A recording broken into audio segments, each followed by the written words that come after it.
Hello बच्चों, आज हम लोग सीखने वाले हैं, डिस्कस करने वाले हैं कि इलेक्ट्रिक फील्ड हमेशा किसी कंडक्टर के लिए परपेंडिकुलर क्यों होता है।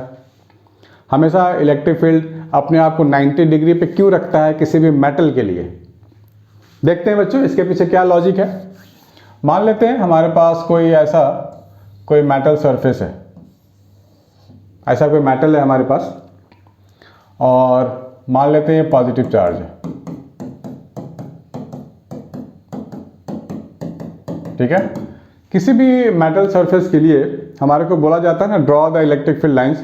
तो हम लोग हमेशा परपेंडिकुलर लाइंस ड्रॉ करते हैं, perpendicular electric field lines draw करते हैं, अदरवाइज हमें मार्क्स 0 मिलता है। लेकिन बहुत सारे बच्चों को ऐसा नहीं पता, ऐसा क्यों करते हैं, क्यों हमेशा हम लोग ड्रॉ करते हैं 90 डिग्री पे। इसके पास कोई सबूत है क्या? तो सबूत ढूंढने की कोशिश करते हैं। मान लिया इलेक्ट्रिक फील्ड हमारे पास परपेंडिकुलर नहीं है, कुछ ऐसे एंगल पे है, ऐसा कुछ, this is the electric field, this is angle theta. तो हम लोग यहाँ पर हमें एग्जाम में ड्रॉ करेंगे तो 0 मिलेगा बच्चों इसके लिए। और अगर डिस्क्राइब करने को आएगा कि ऐसा क्यों पॉसिबल नहीं है, तो अभी लिखने को आ सकता है ना, सब्जेक्टिव क्वेश्चंस। इलेक्ट्रिक फील्ड, तो इलेक्ट्रिक फील्ड के दो कंपोनेंट हो गया, E cos theta and E sine theta, ऐसा।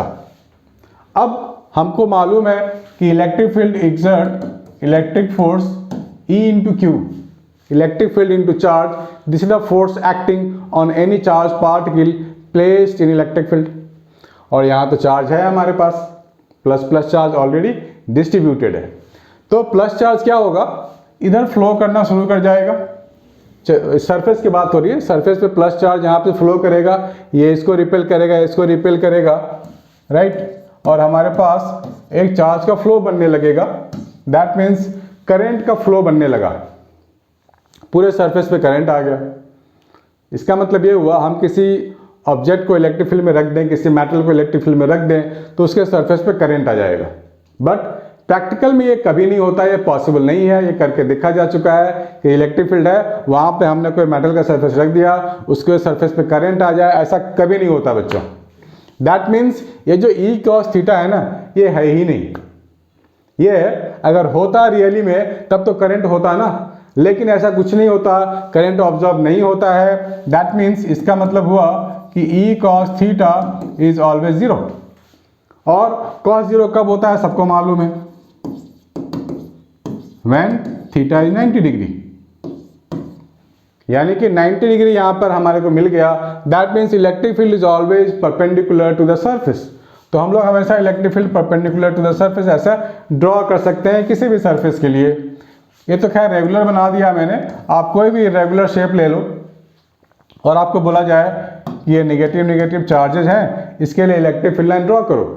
तो नेगेटिव चार्जेस के लिए इलेक्ट्रिक फील्ड लाइन हमेशा परपेंडिकुलर टू द सरफेस। देखो, perpendicular to the surface, perpendicular to the surface, perpendicular to the surface and perpendicular to the surface. ऐसे ऐसे lines आपको draw करने पड़ेंगे, परपेंडिकुलर टू द सरफेस।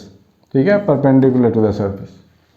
तो बच्चों इस चीज़ का आपको ध्यान रखना है, एग्जाम में ध्यान रखना है कॉन्सेप्ट को समझने में कि ये आखिर क्यों हुआ।